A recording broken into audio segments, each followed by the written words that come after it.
Yeah, welcome everybody. So nice to see everybody. Well, that was a longer break. As I had a longer break than Maria. I had 2 week break. Yeah, 2 week. It was 2 weeks. That would be, yeah, that's my third week. Okay, beautiful. How is everybody doing?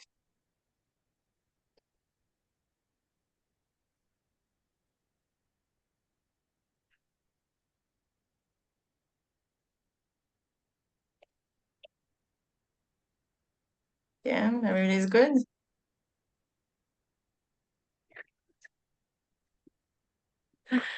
Yeah, it would be great to have your cameras on. This is actually my second time I'm turning on my computer in 10 days. So really want to connect to real faces, real images. Okay. So maybe we're gonna ask the group what would they wanna do? Would they wanna move forward with the Mittel Rebbe where we left off, or would we want to do some Iyun on the first chapter?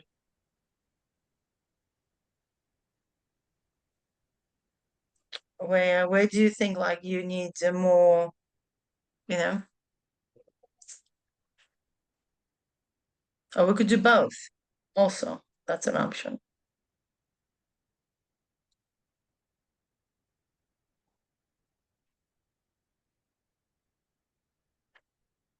By the way, I'm appreciating the Mesiras Nefesh of everybody who is showing up at it's 5 o'clock. It's not the same Mesiras Nefesh as showing up at 9 o'clock, because that's literally in the middle of the day. And that's very, very beautiful. I'm experiencing it now for the first time. It really held me home for a couple of hours. I was afraid to step out and not be back in time. So Yalla, let's wake up. And so what are we deciding? Are we doing Iyun as we did with Naria last the week before Tisha B'Av? Or are we gonna do Mittel Rebbe and then try to understand it and then do Iyun? Or we're gonna do just Mittel Rebbe and understand it and kind of take it from there. So we have three options. Could you remind me what we were doing, what it was with the Mittel Rebbe a few weeks ago? We were just reading and translating and trying to see whether within the Mittel Rebbe we could see the information that Rabbi Hillel brought and informed us when he was teaching us first chapter in his beer. So that's what pretty much we went about halfway into the first chapter, and we saw some differences, but more or less, there was, pretty much information that we already knew, and it was a little bit different structure, but there were reasons why Mittel Rebbe was saying certain things.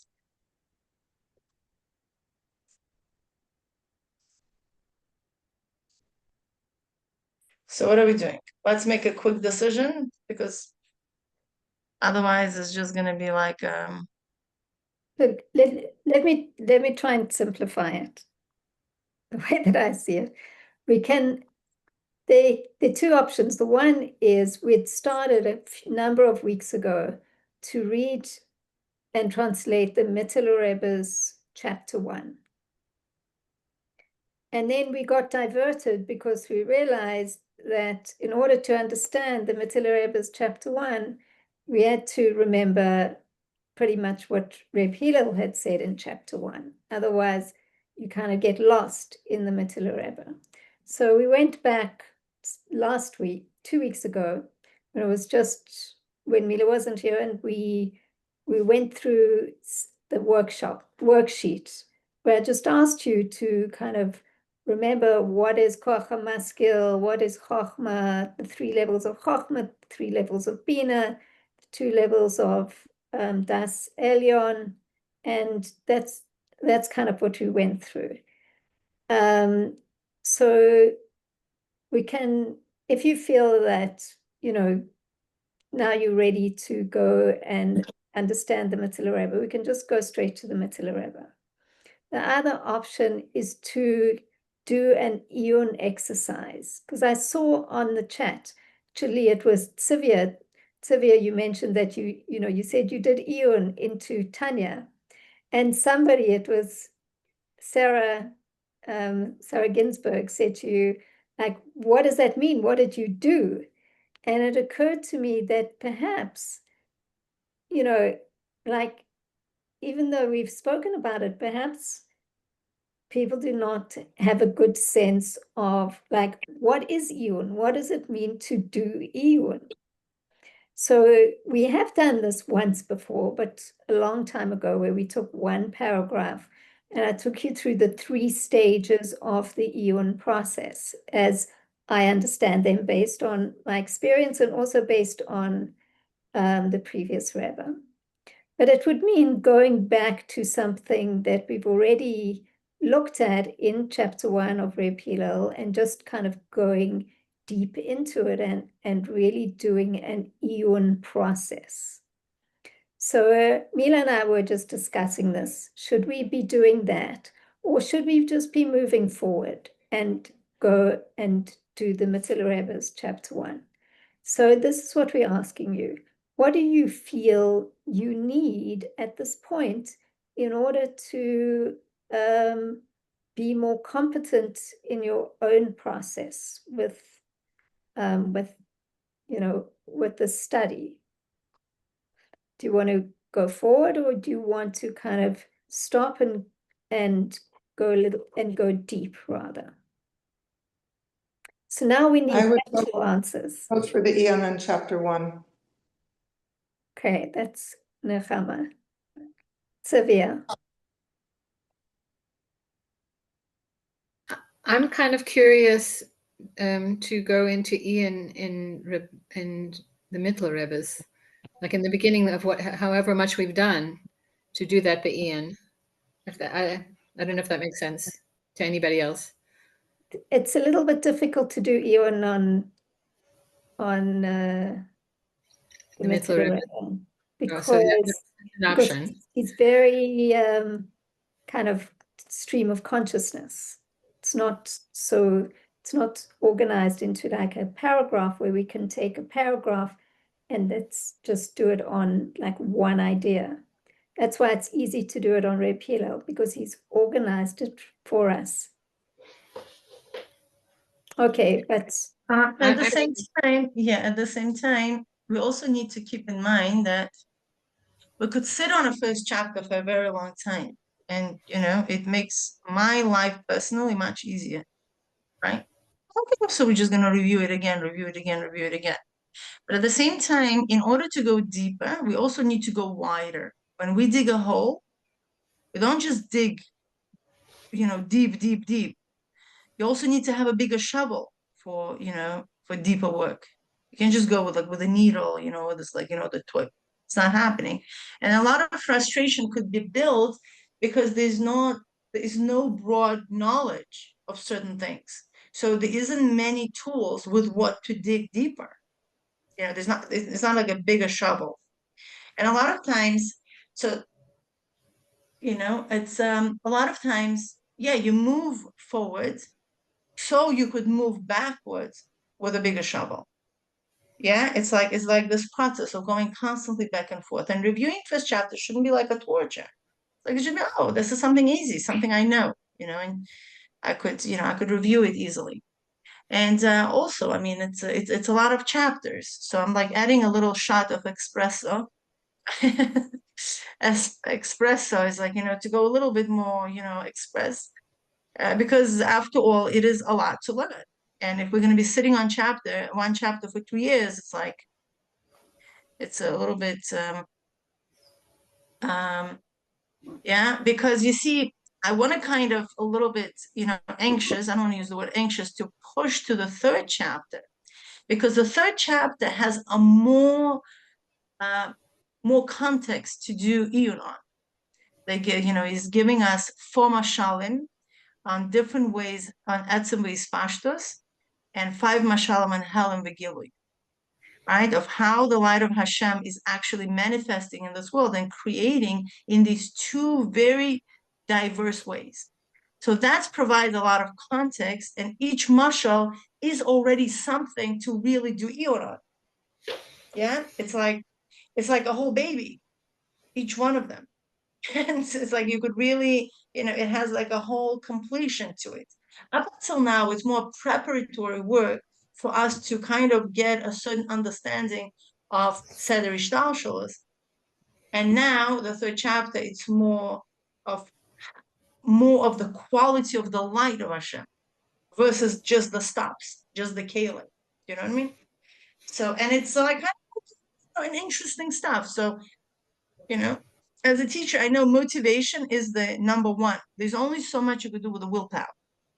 So the motivation is something, when you know you have a yummy treat in the end, and it's a kind of, and the whole process becomes a little bit easier, because the process is, it's not a usual olam hazeh work. So it's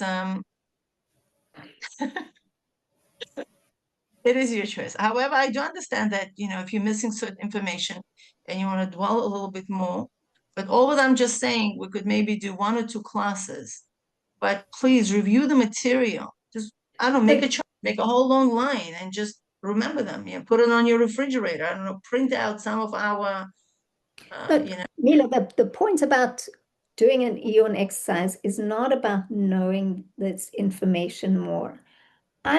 My concern a little bit is, and you guys can tell me that I'm not sure that I get the feeling from people that there's not a sense of like, how do I do this? Like, what am I supposed to do? What is the iyun process? So it's not about taking a paragraph and knowing it better. It's more about saying, this is the methodology that iyun is. This is the iyun methodology. This is how you're supposed to learn.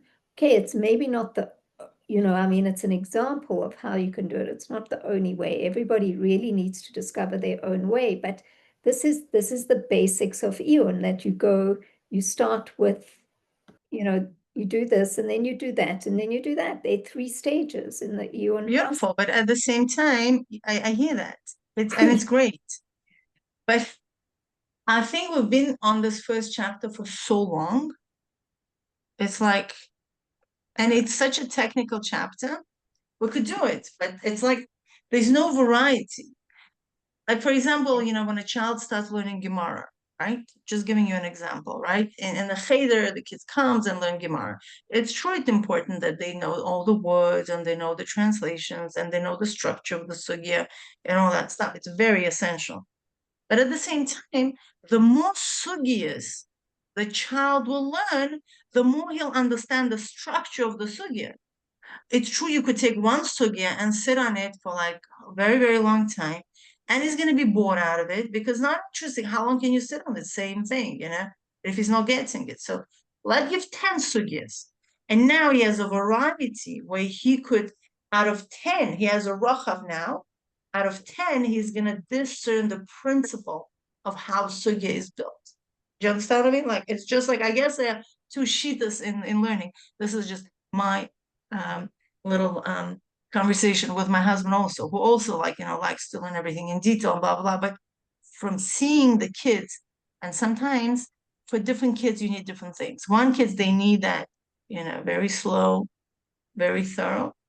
And sometimes adding more sugyas in the pool of concepts will help us to do the iyun process on a variety of things, as opposed to just, 14, how many, 19 paragraphs that we've done. So here we asked, maybe people, Ilana says she wants to do iyun, Nechama says she wants to do iyun. Okay, beautiful. So we have Nechama, so we have, how many? We have 5 women here. Sevilla kind of wants to go forward. Alkalea didn't say anything. So I hear both of you. And my question is, how do you know when you're ready to move on? when you have enough of the foundation to move on. When you're bored. I Oh, say when you lose your motivation. When you're I'm not deciding bored like, yet. okay, I'm not you're bored not yet. bored. Okay, great, great. So we're good. I actually don't mind whatever you choose to do. I just wish you would choose to do it. Yeah, Because right. for me, this is precious time that doesn't seem like we're actually doing anything, if you don't mind. Okay, so let's move on with Ian then. I see the right. majority wants to have the Ian. I will do the Ian. Okay, so the point of doing this, Ewan, is just to give you a methodology. And if you're already doing the Eon, you'll have some aspect of your own methodology. And what I want to go back to is just the very first paragraph, because this is not so much about knowing it better. What I want to try and do is that I'd like to show you the process. And we've done it before, but just to reinforce it, that this is the process of learning. And this is the process of how to do the Eon process, how to do Eon. So does everybody have access to paragraph 1, either of the Hebrew that you're working on or the New English translation that I did? It's all on the chat. Okay, so you need to have access to the text first of all. So just let me know that you have access to the text. Otherwise, we're not it's not, then we're not doing anything. I need to know that people are with me and doing this process. So Nechama, you have access to the text. Ilana, Shosh, you I can don't tell me. know. Wait, I'm not home and I usually look at the hard copy, but so I can go to the chat at the same time as I'm with you. Yeah, I guess so. You need to have access to a text. Okay, you know what? I can even post the text. Yeah, that would be easier. Thank you. Or it's on the Google Drive. Okay, let me see where it is.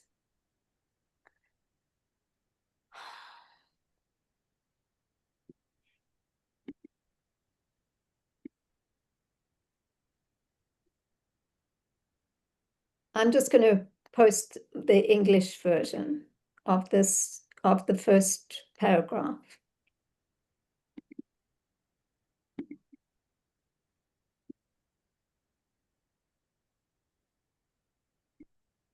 Okay, let's see whatever it's at. Okay.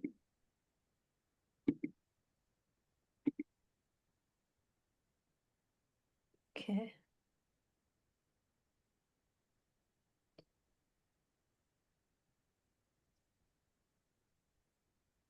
All right. So the thing is that I can't post it all at once. I mean, I guess I can. Can you see this, Nechama? Yes, thank you. All right, but that's the first paragraph. Okay. So this is the first paragraph. So what is the first stage of doing Eon? Like, how do you approach any learning here? So first of all, we have these words. So the first stage is to read it through. And basically this is what, you're going to be doing now on your own. And I'm going to take you through the 3 stages. So go back and start, and just to read it and to physically create some kind of summary for yourself, or some kind of mind map just of this paragraph. Just trying to see, yeah. So for example, okay, I'm going to stop sharing this. And I'll show you a mind map that I happen to have done a long time ago. Oh gosh, where is it? Of this paragraph.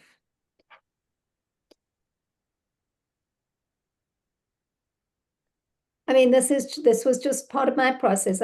I did those, you know, those summaries. For me, that was a way of kind of understanding it. And then I wanted to simplify it. So this was my mind map. Like, this is the first, this is, oops, you know, this is the first concept, then that's the second concept, and then there's the three. Like, basically just trying to grasp the pshat of the paragraph, of what he's trying to say. So that's the first thing that you need to do. This is the first stage of the Eon process, is just to understand literally what he's saying. And you have to work, you have to do something physical in order to do that. Find a way to make it graspable for you. Okay, so I'm going to give you like 5 minutes to do that. We're not going to, you know, we do want to move on as well. So let's try and do like half an hour of this Eon process, and then we'll go and do half an hour of moving forward. I really just want to show you this process. So, okay, everybody, just let me know that you're doing this, that you're in the process. Just give us a thumbs up or something so that I know that I'm not just speaking, you know, to myself here.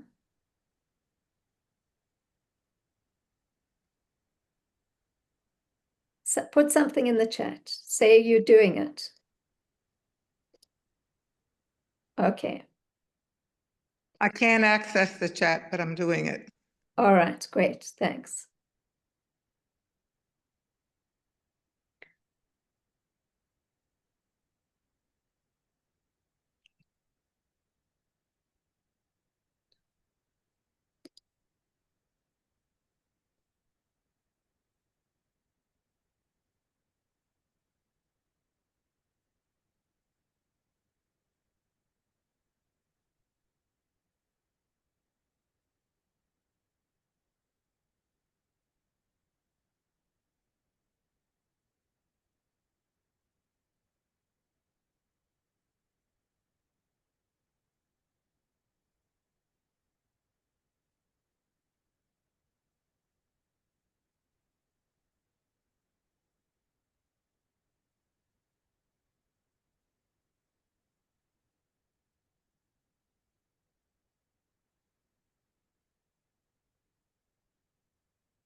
Okay, so let me know when you feel that you've done that, and we'll move on to the next stage.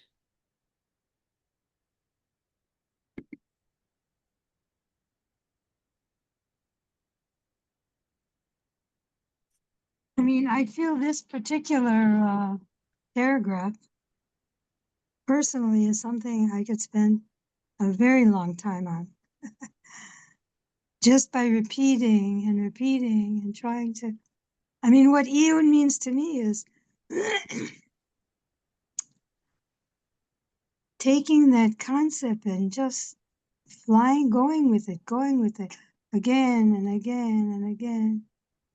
And I remember in the beginning when I told you that I got stuck on this paragraph because this paragraph means so much to me, and you said, "Okay, but like not now." I remember Mm. that, Alkalea. Uh-huh. Good. Okay, but so let's just let's just go with the group on it. I hear what you're saying. So I just want to know if people feel that they've done that first stage of just clarifying for themselves in some way in writing, like the pshat of what's happening here in this paragraph, the development of the ideas. So just let me know when you're done with that, and then we can move on.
Okay, I just want to ask you, you still need time? You need more time, Sylvia?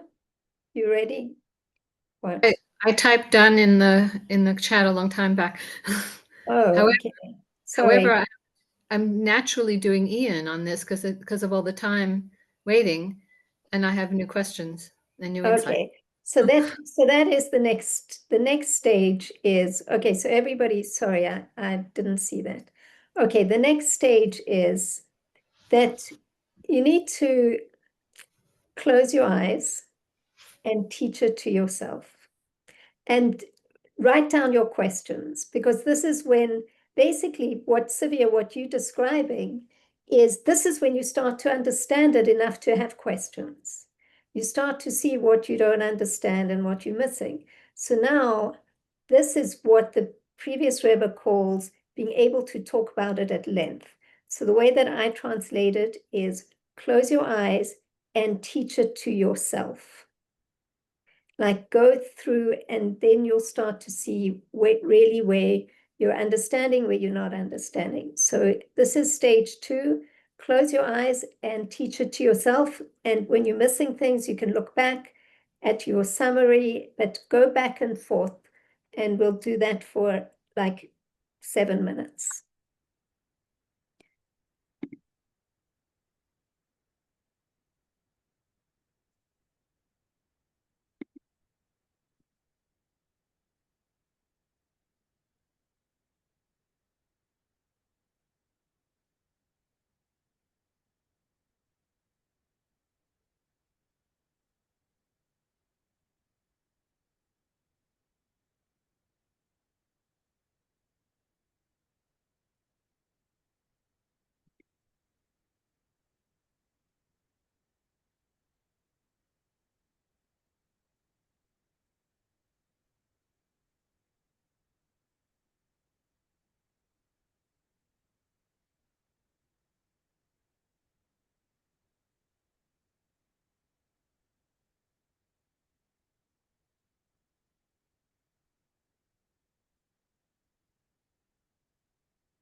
Okay, so let's just, I'm going to ask you to unmute yourselves and let's just reflect on these first two stages and see where we are before we go into the third stage. So Tzvi, I'm going to ask you, first of all, how did you do what did you do for the first stage? What did you do? Did you do a mind map? You did, what was your process? I summarized. And what did your summary look like? Just short sentences? It looks like that. Look on the top, because below the line I have something else. It's short sentences. Okay. Sorry. Can you read it to us, for example? Yeah, sure. So I have first Shema Yisrael Hashem Elokeinu Hashem Echad, and I wanted to put in which is how the Rambam starts off this subject with Yisod HaYisodos V'Amud HaChachmot, and know that Hashem brings all in existence into being, which is a mitzvah's aseh, a positive mitzvah. And then Shema is listening with an inner aspect, which is Shmiya, which is Havana, discernment. And then the three questions: what is Hisbonenus? Why is it written with two yuds, with two nuns? So I wrote yud instead of nun, meant yud nun. Why bina, not chachma? And then it's a mitzvah to unify Hashem with the term Shema, which is bina and not chachma. That's all I have. And then I have questions. I have my questions and my thoughts. Okay. So we'll hold that for a moment. So that was your first process, just to get it down. The second process of closing your eyes and trying to teach it to yourself, what was happening there for you? So I was already thinking about why the term Shema represents unity, and why is it connected to Havana? Because Havana is a knowing, I guess, an understanding. And my experience with knowing is that it's not listening. Like if I know, I'm no longer listening. That's what was going on in my head. Knowing is different from questioning or listening for deeper understanding. That was one. Okay. Line of thinking. Yeah. That's all. And then the concept of why is Shema representing unity? How do we, how come we come to unifying Hashem through the term Shema? What is the process? I don't really understand it. Okay. And something to do with needing letters, Chachma is above letters. It needs to be understanding, and the concept of unity needs to be a knowing that involves letters. Right.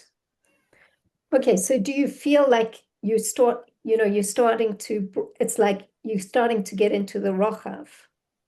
It's opening up for me. It's really like questions, and the more questions, the more questions. Right. Okay, good. So the idea is that second stage becomes kind of like going from Bina of Bina to the Rochav of Bina, where you know it well enough that now you really have questions, like you say, and you're asking the questions that he's asking, actually. But now it means something to you. It's not just words on a page. It feels like I really want to know. Like this is interesting to me. Okay, good. Somebody else, just so that we know where people are at. Nechama, what's going on for you? Thanks, Sibia. Nechama, can you speak to us?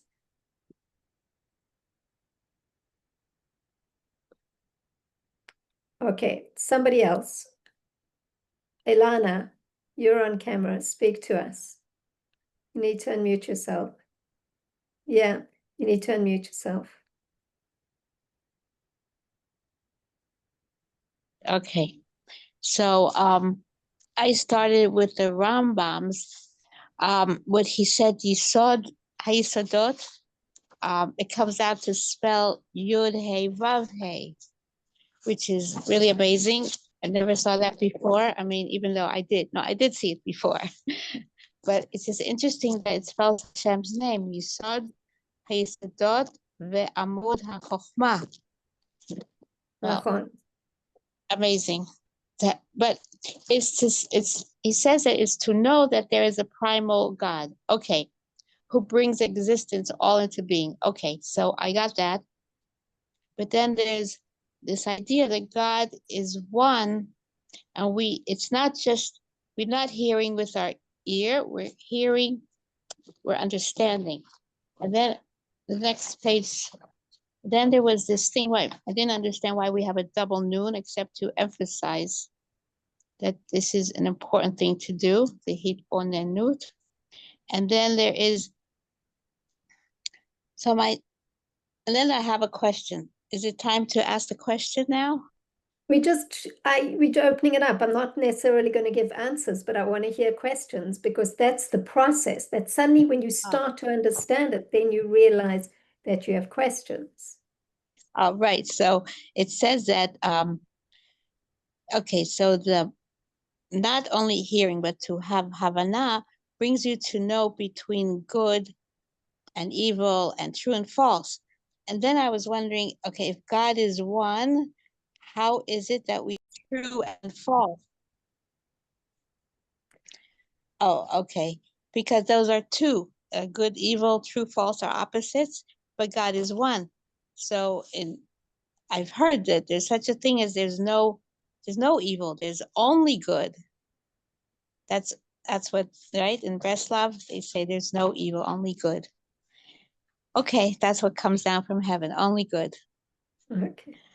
Yeah, that was. Okay, so you're also starting to broaden, like your questions about it and understanding of it. That's the process. The point Yes. here, the point that we're doing it is not so much for us to study the details of it, which is why I'm not really going to go into the answers. The process, I'm just trying to show you a process here. I will answer, there is something that I do want to draw attention to that, Sivia, you mentioned.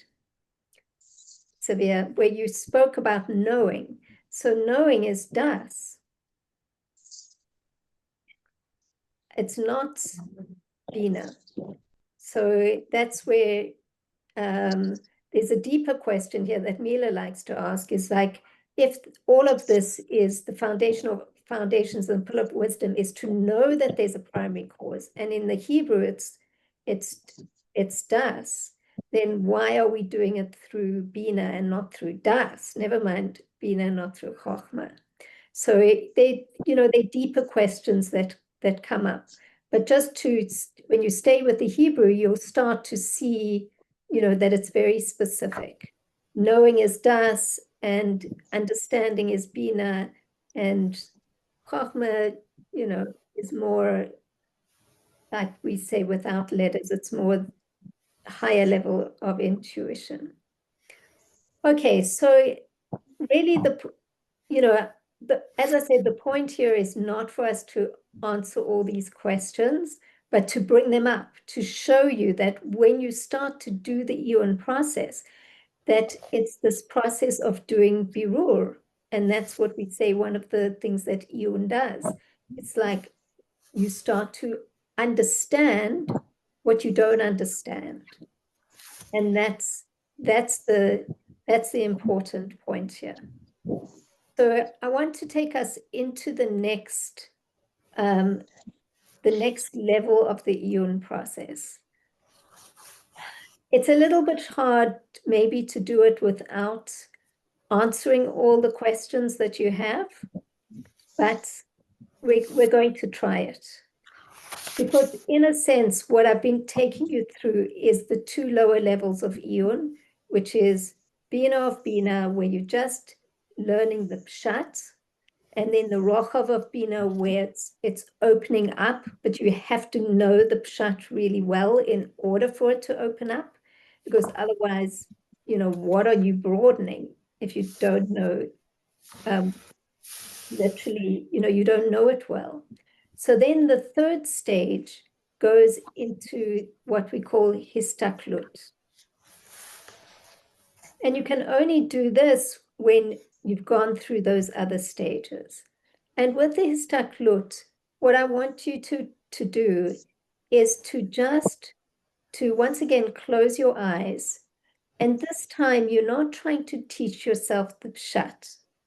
You're just gazing at what you've learned so far and your questions as well.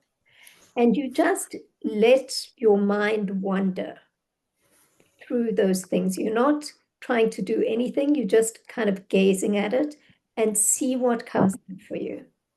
So we're going to do that for about 5 minutes.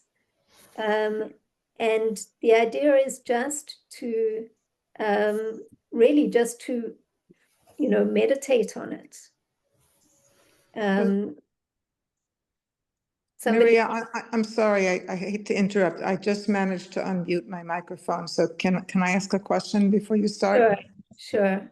So I found the first time I was kind of, say, inserting my own ideas, like, and I don't know if that's what you're talking, something that wasn't in the text. For instance, when with the Shema and the,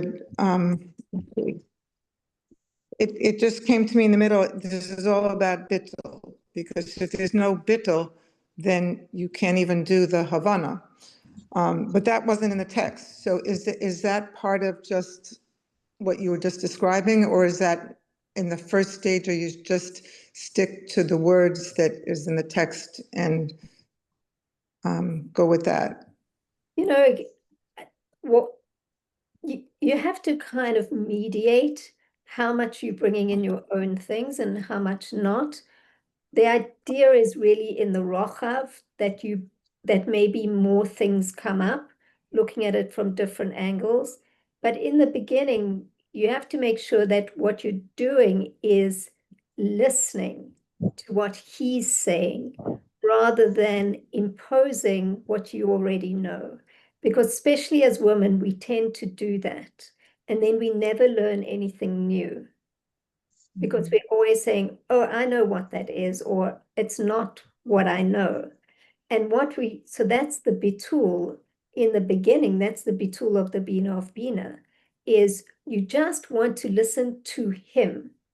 Now, then later, of course, you bring yourself into it, but only in relation to trying to understand what Reb Hillel is saying, not to bring it, not to diminish it. So I don't know if I'm answering your question, Nechama.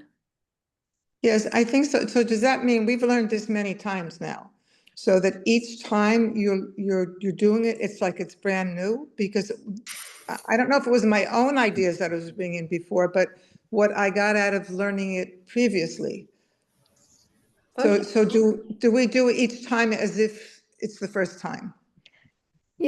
Once again, you have to just mediate it for yourself and see how much of yourself you're bringing in and how much you're being betooled to really understand what he's saying as opposed to what you already know. And that's something you have to just watch for yourself.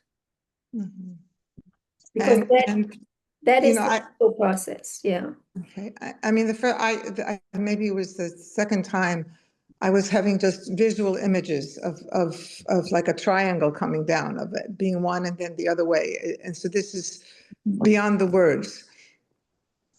It's also, that's when you get into the rochav, when you know it well enough, then you make associations and it's okay. Mhm. Once again, you just have to make sure that you're trying to understand him and not, just understand yourself. Right. Severe. Yeah. So it's a question and an awareness that's new. And that is that, I mean, clearly the mitzvah is to know that Hashem is the primal being, that Hashem is one. That's the mitzvah, is to know. And then it goes on all about Bina and Havana and Hisbonenus. So what's the relationship between Hisbonenus and knowing? I mean, you brought it up, but it's Right. become an expanded question. Okay, so that's a really good question. And now that you have that question, when you go through chapter 1 and he talks about das, Hamakasa das and Maimek and Iyun, he answers that question. Mhm. But we didn't realize that it was a question even. So when you see the answer, it's not so relevant. So it's good that you're starting to see that there's a real question. And the one thing that I like to say as well, and this is not the answer that he gives, but I think it's an answer that Mila has also given. If we were told that we have to know Hashem, like with Das, you would have to say, I have to, in order to do that mitzvah, I have to be on such a high level that I have das. Whereas by saying that the mitzvah is Shema, it's being, you start being of Bina. Everybody can do that. Everybody can do Bina of Bina. It's the lowest level. And we're being told that that is going to take us to the highest place. The Shema, ultimately, that's what the whole of chapter 1 is about, is how Shema is Iyun, and it reaches to the highest place, higher than Maimek, higher than Das, higher than Chochmah. That's the whole of chapter 1. So, now we're going back and strengthening the question. But the whole of chapter 1, now if you read it and do Iyun into it, you will see how he's answering that. It's also interesting. Daniel Katz spoke on Tisha B'Av, and he emphasized the incredible importance of connection in this world, and emphasized Shema Yisrael. In other words, listen to each other, listen to your fellow Jew, which I thought was beautiful, and that it connects with the Baal Shem Tov's teaching that loving your fellow is the same as loving the Eibishter. Right. So anyway. So I'm questioning why it Answer says Shema Tivia. Yisrael. Yeah, to answer Tivia's question as to why we need letters, right? Why the mitzvah of unity, right, comes with Shema. Because truly we already have a mitzvah, da et Elokei Avicha, right? You should know the God of your fathers. There is already mitzvah. Why we need to have Shema, right? There's a mitzvah of knowing God. Shema is understanding the yichud, the unity. So why the unity comes seemingly through something that is opposite of unity? Letters. Letters are, each one has their shape, each one has their dimensions, and it seems to be actually the beginning of Itchalkos, right? The beginning of division. Can't Like have unity yesterday's without Tanya division. and today's Tanya, what? There's no such thing as unity without division. Unity means more than one united. Right, but why is the mitzvah is given through the letters, right? Because truly Bina is our revealed consciousness.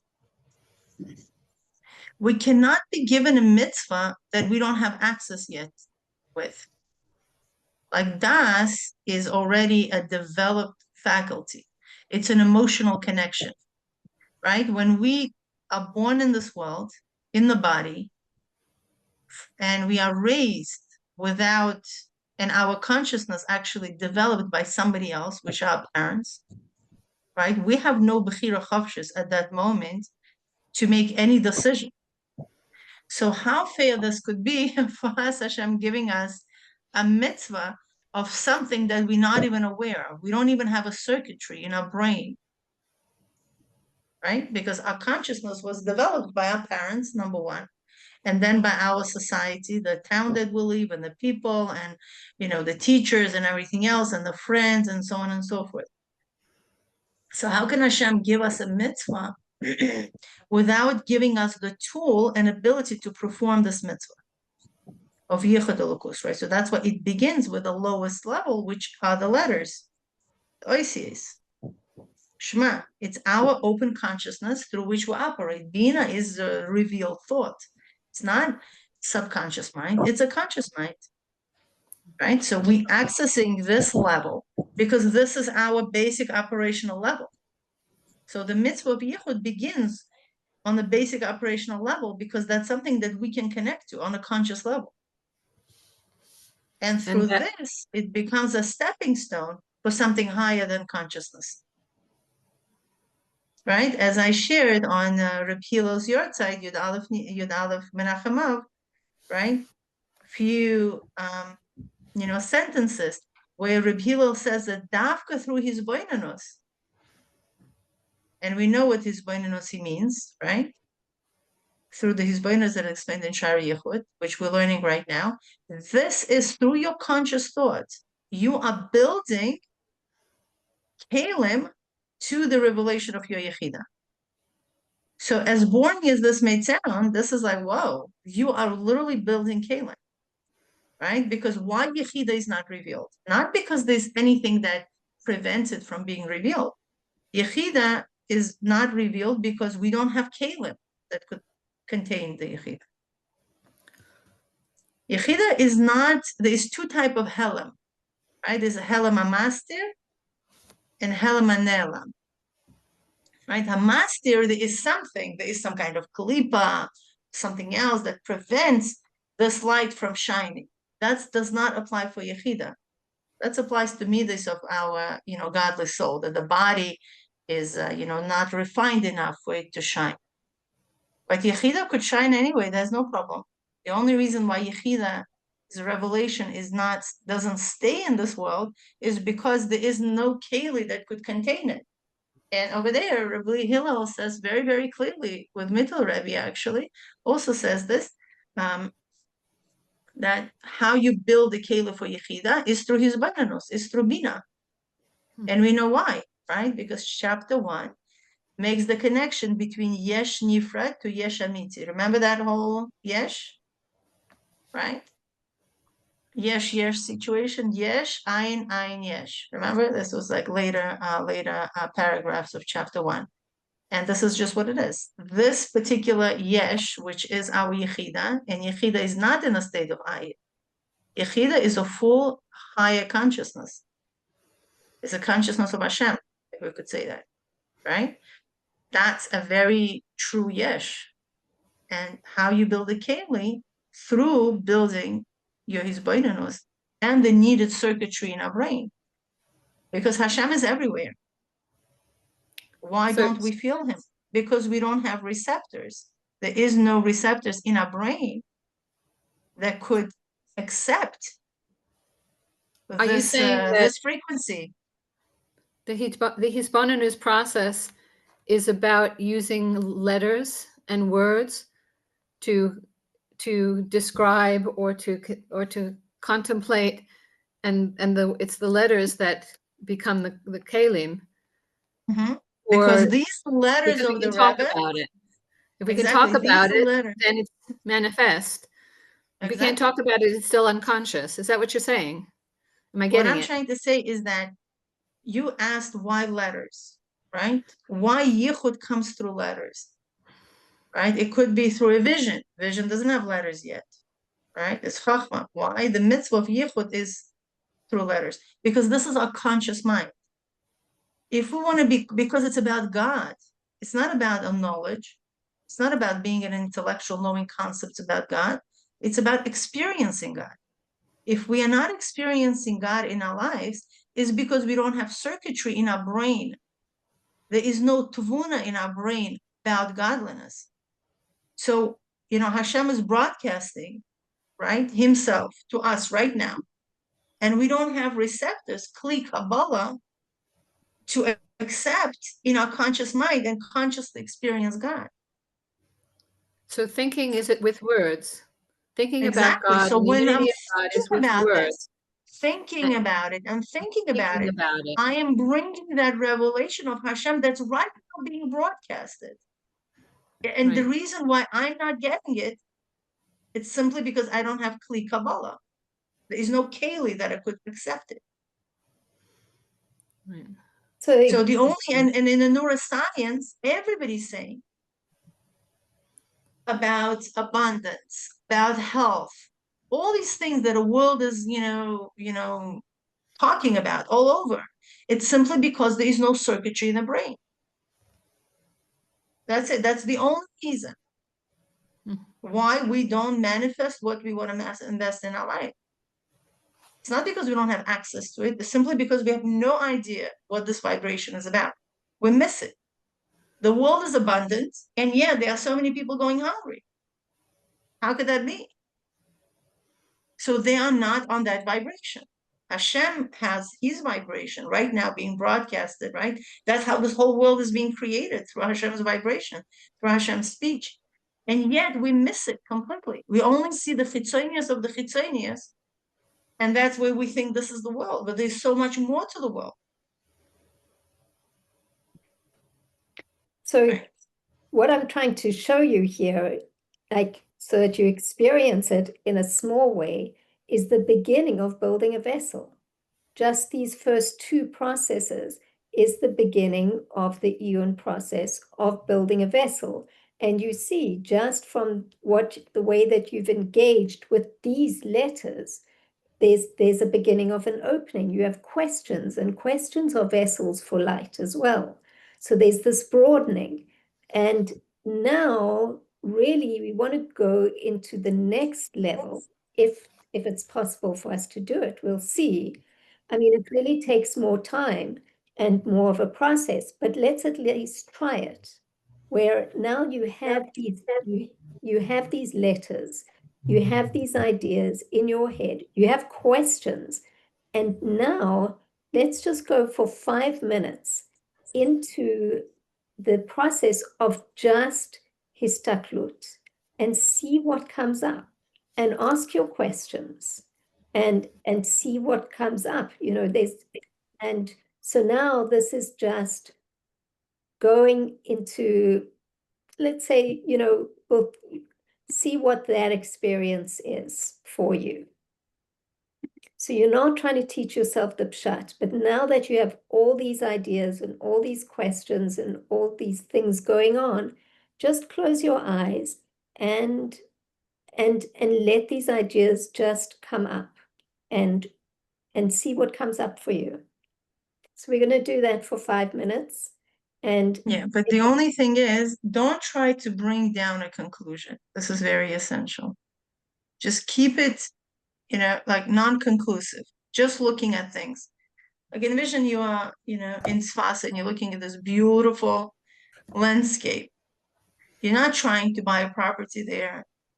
You're not trying to, I don't know, go hiking. You're just looking. all right, so let's do this for 5 minutes. So if your mind starts to wonder, should you just stop? Or Well, if your mind wanders to your shopping list, then bring it back to this.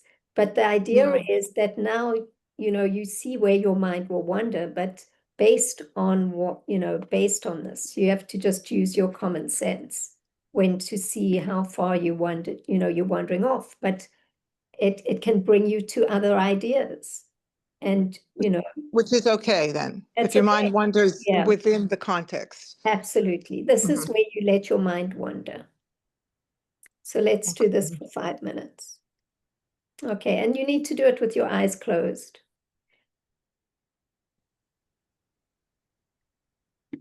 Yeah. Can I just ask what histaklus is? Histaklut is gazing. Ah, right. Thank you. That makes sense. Okay. I'm excusing myself to daven mincha. It's nearly shkia. Okay, sorry.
Okay, we'll stop there for now. I just want to give you a sense, some kind of experience of it's. Let me just stop sharing here.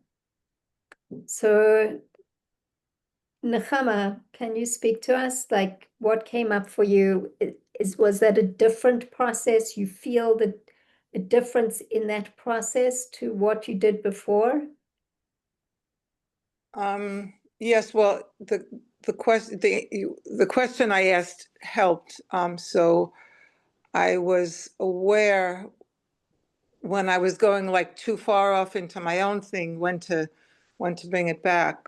But I did remember, and even the first time I learned this, the big question that I had that was difficult for me was at the end of the paragraph when it says that it has to be done through Havana, through Bina, and then it says even though Chachma is more lofty. And for a long time, I've been thinking about this. What does it mean, higher and lower? Because if something is, so my understanding is that lofty means kind of it's less differentiated. It comes from what we call a higher place. But in Chassidus, we know once we're up, we got to bring it down anyway. So I've been asking this question. So nothing's really higher or lower. It's multidimensional. So that's something that I've dwelt on for a while. So the question is still there. But I answer my own question by concluding that when it talks about higher and lower, it's not linear. Right. Okay.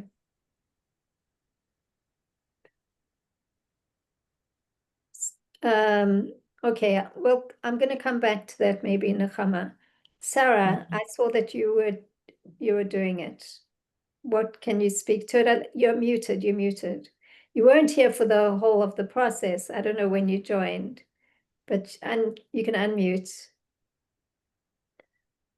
Yeah, I came late, so I didn't do the first two things. So I have in front of me, so while you were talking, I had in front of me the first paragraph.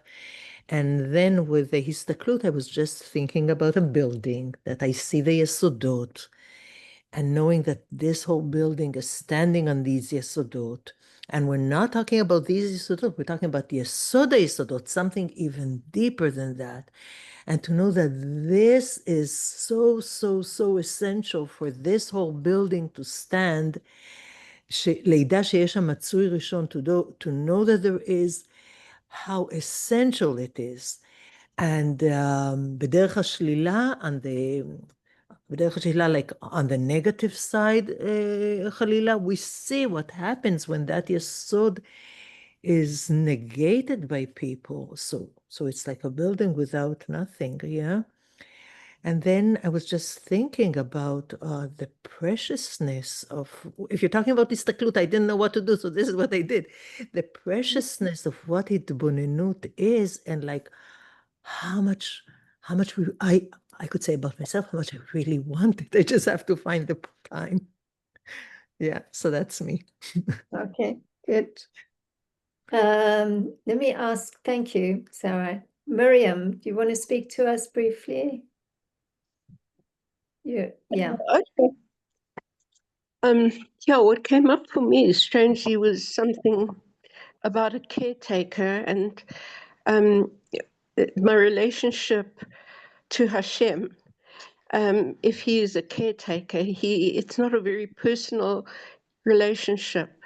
But then I started thinking about if there was a mutual whatever the word is, a reciprocal relationship, then I suddenly begin to wonder, what is it I'm receiving? And then I'm thinking about life, about all the invisible kind of mechanisms that are going on. And that's the reciprocal gift in a way. And so there's this shared relationship, this giving and taking, and just the awareness of the miraculousness of being given this and the awareness of that relationship. So it's quite different to just being a caregiver. It's much more than that. It's like a union. That's the kind of unity that I would describe. Okay, beautiful. Look, in this last process, you see that what comes up, I don't know, if we can say this exactly, is that you start to go beyond just the words and other things start opening up. You start to sense, in a sense, like what Miriam's talking about, or Sarah, you start to sense the chokhmah inside of it. Like you go beyond just the concepts and start to, there's a hergish, there's a feeling of something. And we could say that that's the beginning of, the omic process, where you start to go outside of Bina into another realm of experiencing. But the way that you get there is through those other two stages, which is very much, the Bina of Bina, then the Rachav of Bina, and then you start to open up. But that's the ladder. Those are those three stages of Iyun. And the Iyun will take you to the Omek, but then something else kind of kicks in. And the Iyun is that analytical process. So really what I want, my kavanah in doing this is twofold.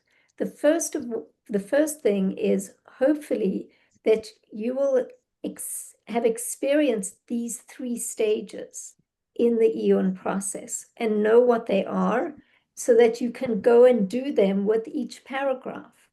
You can't say, well, what is Iyun? How do I do it?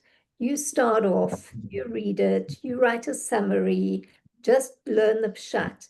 Know the pshat well enough. This is the second stage, to be able to teach it to yourself. It goes into the level of kind of dibur, of being able to speak it out.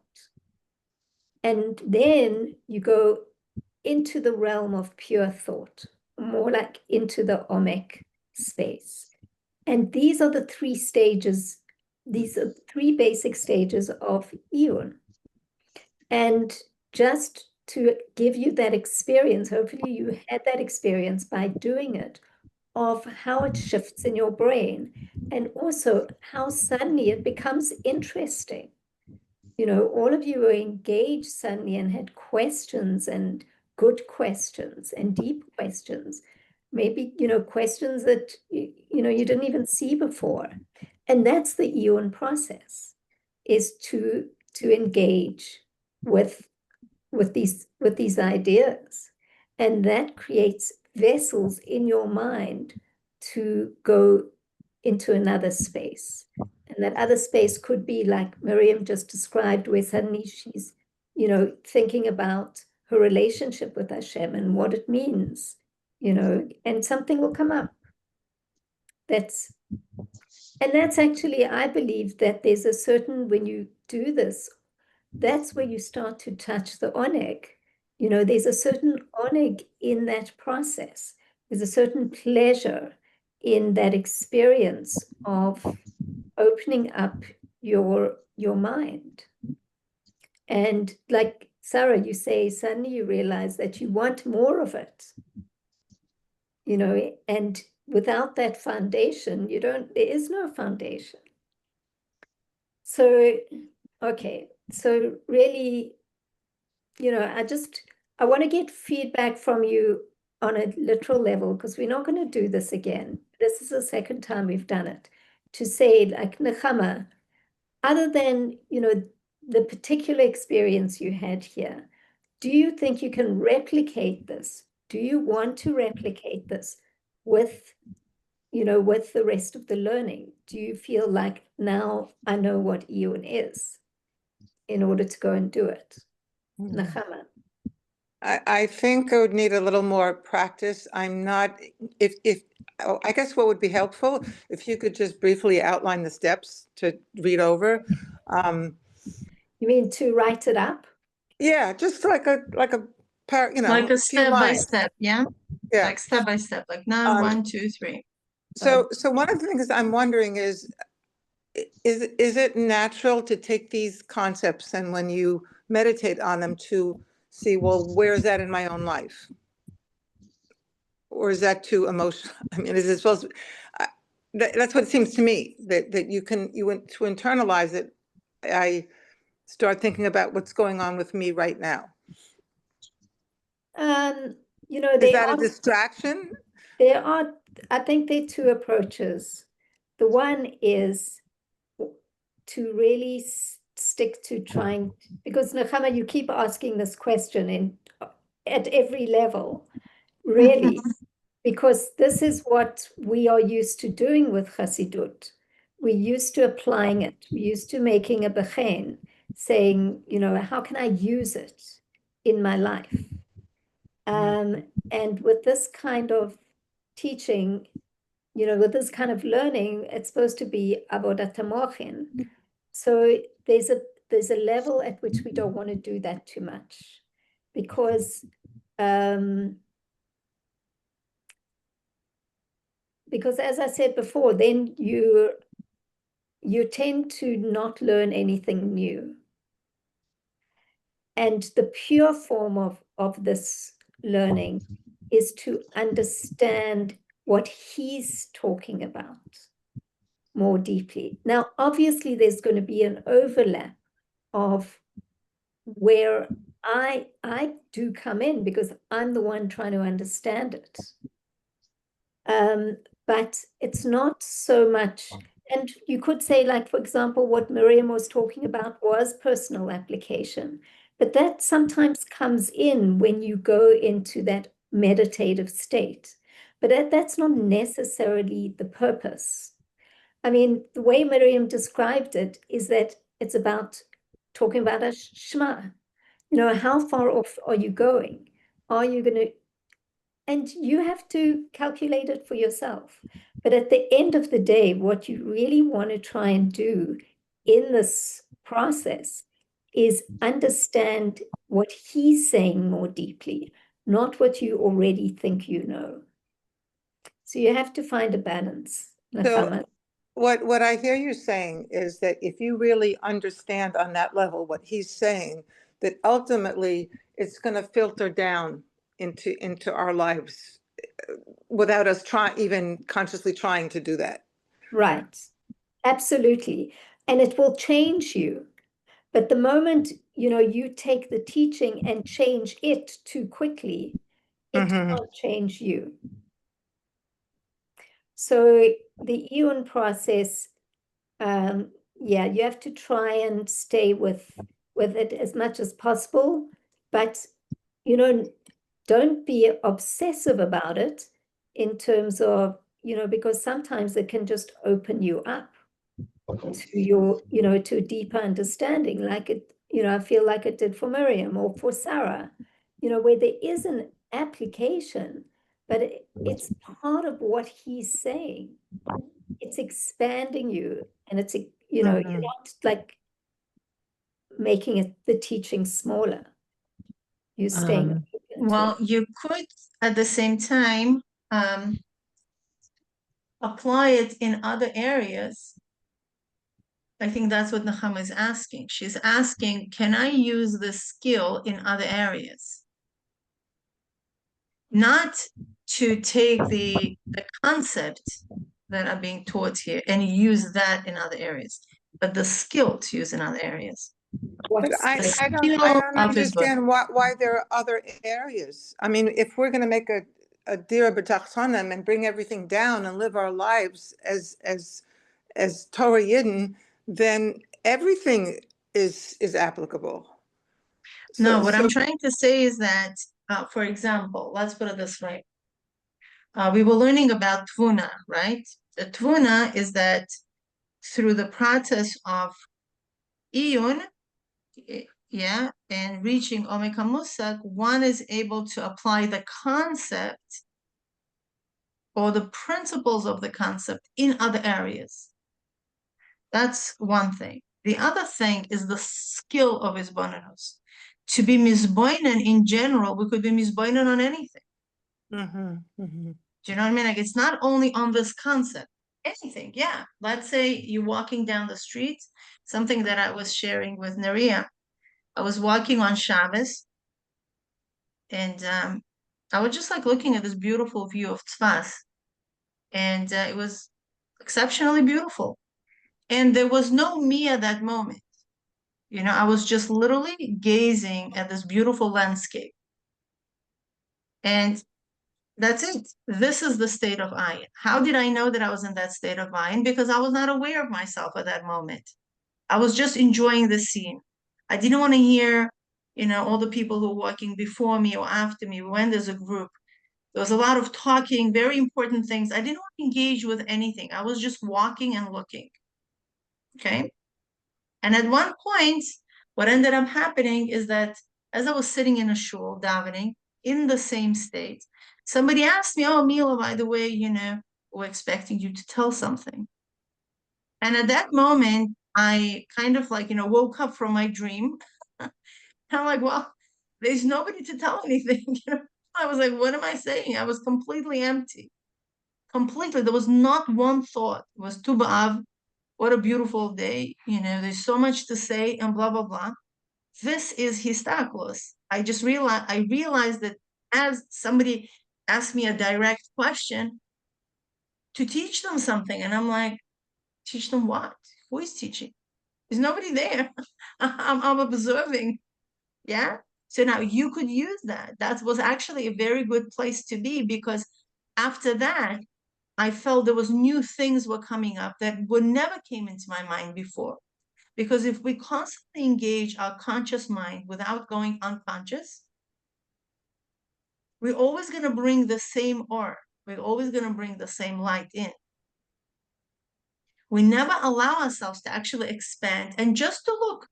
No judgment, no thoughts, no conclusions, just to be, just to observe. Yeah.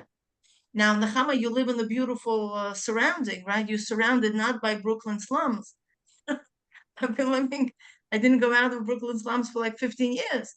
So for me to come to Tzfas, I'm like, wow, in a state of awe. So you live, Baruch Hashem, in a beautiful Morristown. You have many trees, beautiful landscapes. That's a great opportunity just to be, just to look, just to gaze, you know, just to walk. And it actually could be a walking meditation. It could be walking, and you don't have to close your eyes for meditation or anything like that. Meditation is, it's a state of expanding consciousness without trying to force a change. It's just, here I am, I'm just watching. That's it. I don't need to draw any conclusions.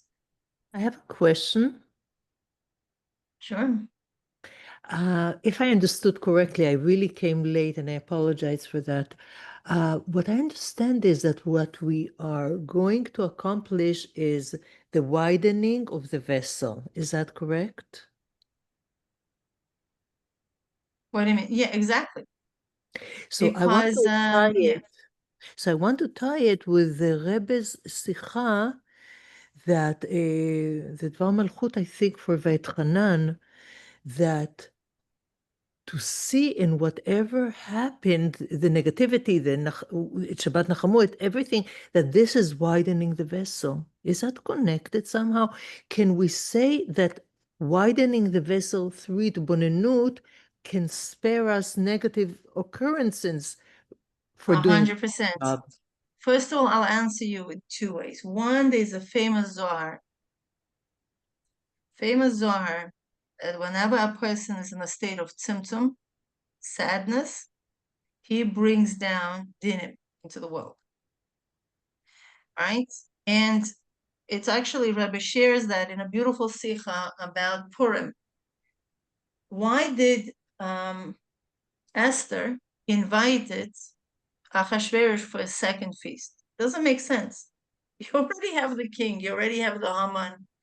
They came. Why you need to bring him a second time? It's just everybody, all the Mepharshim are like puzzled for this. It's like, why you need a second one? Because when Haman came in, he was so ecstatically happy that he was invited for the party. He had such a degree of simcha that Esther knew right then and there she cannot do anything with it. Oh. The Haman You Wow. understand? She was like, I Wow, yeah. can't.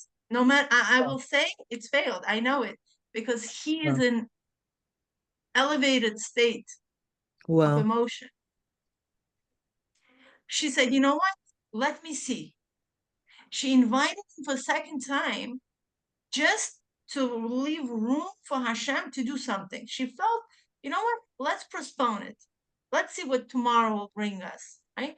And the whole miracle happened during that night, right? Ahasuerus couldn't fall asleep, and Haman felt like who knows what, and he brought all the kids into the jail, and they were all crying and all that stuff, right? With so much commotion happened during that night, right? And the Rebbe Garbage says over his that's where face. the Yeah. miracle started happening, Wow. unfolding. Right. So after he was defeated, the way he was defeated through this amazing Hashgacha Pratis, right? That day he brought Mordechai on a horse and the whole thing, right? When she saw him defeated, she said, now it's the moment.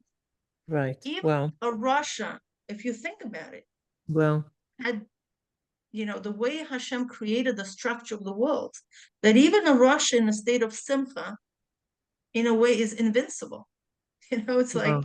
hello, come on. It's like, Wow. now from this we learn alachas kama b'kama, the importance of having the harchava, because simcha, Torah's gather, right? And the Zohar says explicitly there, once a person is in a state of simcha, is harchava, he brings chasadim into the world. So nacham it's very essential, because if we're going to stay in a state of Tisha B'Av, no room for Geula to take place. We need Chamisha Asar B'Av for that, expansion of Geula. Yes, so we are building the Keilim. So now, another thing, who brings Simcha? Ve'em habani tzmecha, right? Bina brings in the Simcha. Why? Because when I understand, when I grasp, that satisfaction that I have from really getting it, is the keli for the simcha. So yes, it's a byproduct of simcha. Byproduct of bina. A good iyun, always very satisfactory, right? There's more of a, like a yesh, and that's simcha, right? And the simcha is usually we want to share it with others, right? Chachma brings us to a state of oneg. And when we're experiencing deep pleasure, we usually close our eyes. Right? We disconnect from the world. We go into the self. Simcha is we go out of the self. Right? It's an emotion outwards. It's more yesh. I want to share it with everybody. I want to hug everybody. Nobody, by experiencing oneg, wants to hug. They usually withdraw in, and they even close the eyes. So it's I just there is a pasuk that my grandfather always used to tell me, "Ani bina li gvura." When I understand, when I have bina, I have strength. So I guess it's also connected. It's from left Mishlei. side for It's from sure. Mishlei. Bina and gvura, it's a left side. Yeah, and this is from Mishlei, I believe. Yeah. Right. Right. Chachma and chesed, that's bringing down. Bina is going up. It's a fire. Bina needs the gevura to do the iyun. That's why it says kol hatcholis kashes. You need to have hitgabrus, and he uses the word. Rabbi Hillel uses the word when he describes the iyun process, hitgabrus. Because you need gevura in order to do the iyun. It's like, okay, I'm living everything. I'm putting myself together. I'm gathering myself, that inner strength to do, because you need to swim against the stream of your thoughts. Beautiful. Thank you. Okay, so does anybody have any questions or any comments? Anything they'd like to share? So I just want to say, after listening to Mila, my sense is that Bina is somewhere where I'd like to be and I'd like to stay and I'd like to be baruch of and expand on. And that's why it's hard for me to sit to maybe I shouldn't even think about it, that Chachma, I mean, Chachma has its place, but I just feel that that if you're going to choose one place to hang out, that Bina is a good place. Well, the Bina will take you to the Chochmah. The Chochmah Okay. is the experience. When one of the key words for Chochmah is margish, that you sense it, you experience it. It's not just that you understand it. That's what Mila was trying to describe, I think, when she's talking about what happened with her when she's just gazing at the beautiful landscape in Sfat. There are no thoughts, there are no reasons. There's, it's beyond understanding. You're just one with it. And then that's also bittul, that just taking it in and like not having to say anything. It's not necessary to say anything. Right, because you can't. You don't. There are no receptivity, Yeah. So that is why Chochmah is, it's seeing as opposed to hearing, and we know that seeing is higher.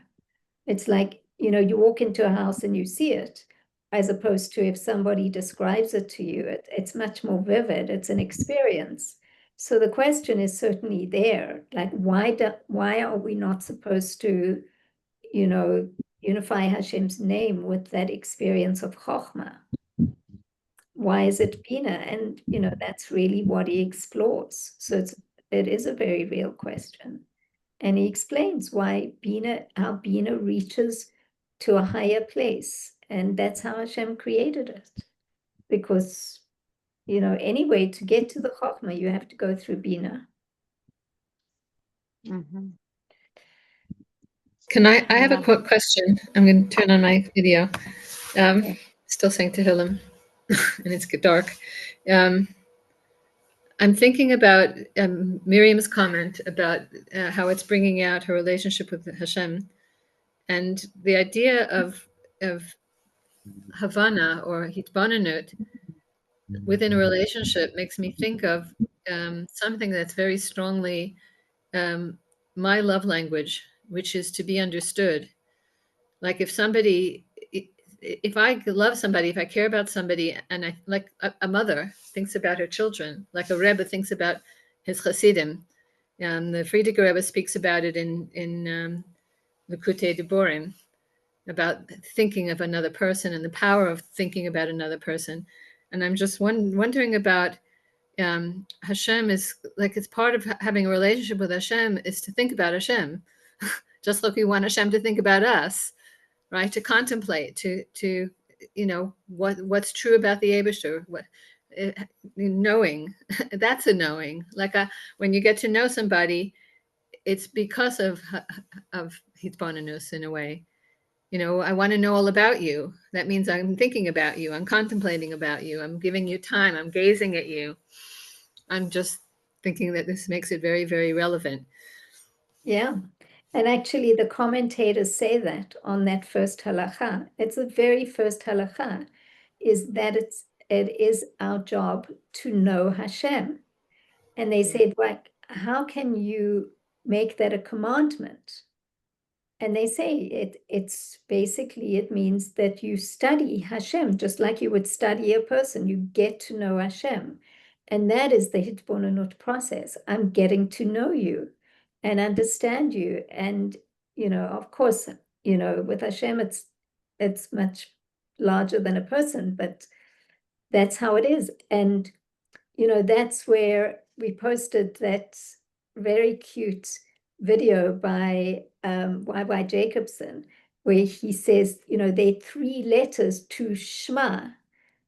And it actually corresponds to these 3 stages in Hitbonenut. It's shh, the bitul, just listen to what Reb Hillel is saying, what the word, listen to the words. And then the is the broadening, like, oh, you're starting to see the picture. And then there's the that's like that last stage. I get it. you get what's inside of it. You get the chokhmah that's inside of what somebody's saying, the inner dimension that's inside of the words. When the words disappear and you just get it, there's that and that's the ayin. And somebody pointed out that ayin, the word ayin is also to see. Then you say I see you. So this is the process, and it's a process, as you say, Tzavir, with Hashem too. And this is the Iyun process. So, really, it would be a great gift. It's a great gift to ourselves to go paragraph by paragraph and do this process. Take half an hour on Shabbat and sit. I mean, you can't do the writing part, but to just really sit and learn it well. And eventually then you'll have tavuna and you won't forget it. It'll just be part of your lexicon, just like the 10 sfirot are. Like there are 9 concepts basically in chapter 1, up until the first 14 paragraphs. There are 9 ideas. And yeah. So this is it. And Ilana, you're muted. I can't hear you.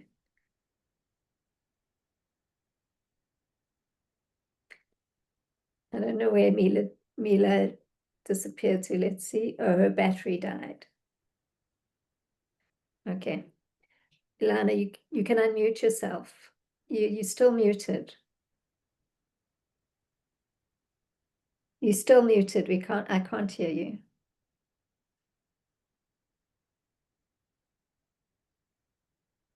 Okay, you raised your hand, but I still can't hear you.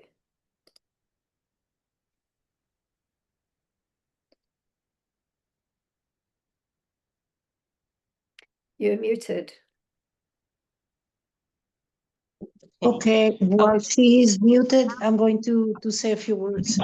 Okay, Cody, we're listening. First of all, I'm really sorry that I couldn't share Sfat with Mila because I am in Canada again. And second, I so much understand your feelings of beauty and awe with the landscape of Sfat. We cannot, landscape is such a poor word for what we experience in Sfat. The other thing is the circumstances here, the environment, everything prevents me from really participating, but I am so much learning and really made many things just by listening to the conversations. Okay, beautiful. Okay. Okay. I think am I still muted? No, you're good. We can hear you. Oh, okay. I just wanted to thank you and thank both of you and the whole class, because when I did the meditation, so I came out with a feeling of simcha, and because I was thinking about unity and how Hashem unifies fire and water in Shemayim. It becomes Esh, and Mayim became Shemayim, and that's unity, and it's in heaven. But we're supposed to bring down heaven to earth. So I was thinking about the good and evil, true and false, and to try to make a unity, it comes to good is united with true. True, the truth is good, and good is true. And that just made me have a feeling of simcha. And I just want to say thank you. Thank you. So that's beautiful. Yeah, that's when you start to touch, like Mila was saying, that the Bina does bring simcha. When you grasp something, it brings you to simcha. And then the Iyun will eventually brings you to oneg as well, like something very, very internal that is a very special pleasure, which is a pleasure that's not the pleasure of the world of Gashmiut. It's the pleasure of being a Liba. It's something different. Okay, So, thank you. So Miriam wrote on the chat, 9 ideas to meditate on one at a time like you did today. I'd appreciate. I'm not sure if, Miriam, you meant that you'd appreciate it if we do it together, but the whole point is that, you know, we've been doing this for 2 years now. And so the idea is that you do it on your own, because as Mila says, like, we can't just stay in chapter 1 endlessly, but you can, you know, like I keep going back over chapter 1 over and over and over again, but you also need to expand and go further. And then, you know, you have more of a vessel to do this work as we go forward. So really, I'm showing you what the Eon process is, so that you do it on your own time. And Shabbat is a good time to do it. You know, especially for those of us in the Northern Hemisphere right now, Shabbat is long. Or for those of you in the Southern Hemisphere, Motzei Shabbat is long. So, you know, people say, and I understand, you know, we have busy lives, but the truth is, ultimately, we prioritize what we think is important or what gives us pleasure. And, you know, once you start getting pleasure from doing this, you'll realize how important it is and how it feeds everything else in, you know, in your life. So, you know, and it doesn't have to be, you know, it doesn't have to be hours. You're not talking hours and hours a day. You know, even if you do like half an hour on Shabbat, and then once you have it, you do 10 minutes before davening. Once you know a paragraph well, you can just sit and meditate on it for 10 minutes before davening. And you'll see that 10 minutes will feel like half an hour. It's very expansive. So it's not really about time. It's about focus. Anyway, this is what we've been talking about for 2 years. So, you know, and it's a process. Okay, thank you so much. And next week we will continue into, I guess we'll do the Mitzvah. But Savia, you have something to say? I just want to say that I'm leaving this class with a very big question mark around what's the goal of the Hisbonenus? Is it the Das? And then what is Das really? I saw it as the connector, but now maybe the ultimate connector between ourselves, me and Hashem, because the mitzvah is to know, ultimately, right? The method is Hisbonenus, which is Bina, but the goal is to do the mitzvah. Is the mitzvah the contemplating, the Hisbonenus, or is the mitzvah the achieving of the Das? You don't need to answer. That's what I'm just showing that I'm the question. I'm considering.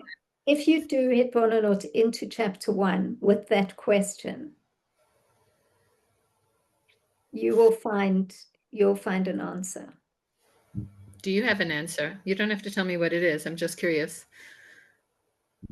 I'd like to say something. I have a technical answer that it's, you know, I'm not going to say, because I need to think about it. But You know. doesn't everyone have to find their own answer? So I'd like to say that at the beginning of this class, Mila said that the whole Kavanah, why we're learning this, is in order to two things: protect the borders of Eretz Yisrael and to help our borders to expand. And that's the main Kavanah about why we're doing this. Well, she's really quoting, you know, the Rebbe in Parshas Lech Lecha of 1991 asked people to learn the Matilah Rebbe's Torah in order to expand the borders of Eretz Israel, because the Matilah Rebbe is known as, his Torah is known as Rachava Sanar, the widening of the river. But that is the Hisbonenus process. So learning the Torah without doing Hisbonenus is not really, doing, you get information, but you don't get the expansion, and you don't necessarily build your vessel. So that's really where the Kavanah comes from. And this is, so I don't know, what to say more than that. It makes me think of Hayom Yom. I think there's a Hayom Yom where a Hasidic aphorism, however you would say that in Hebrew, fills the mind. Like one small piece of Chassidus fills your mind. Right. So here we took like one short paragraph and filled our minds with it, and that's also the das, the das is also about the connection to, you weren't thinking about anything else except what you were studying. So the das is part of that process. Yeah. Okay. There's tremendous pleasure in doing this. I thank you. That when you say, that's ultimately what he says, that will bring you to Oinek. And the previous Rebbe says it'll bring you to the Oinek of your neshama. But you have to go through all the stages. If you just stay with the first stage, it's just frustrating, because you never get anywhere, and you don't have simcha, and you don't have pleasure, and it just feels hard because you don't go past that bina of bina. You don't get into the rochav, you don't get into the omek. And so there's nothing to motivate you to want to do it. And so that's a difficult thing. You need the onek. We need pleasure in order to be motivated. So yeah. Thank you for taking the journey. And Nechama, I'll write up the 3 basic steps. And, then once you start to do it yourself, you'll find I don't want to say you'll find your own method, but within that context, you'll find your own method, the own details of your method. Okay, thank you so much. Good night. Thank you. Good night. Thank you. Bye-bye. Thank you, Nuria. It was really special. See you soon. Okay.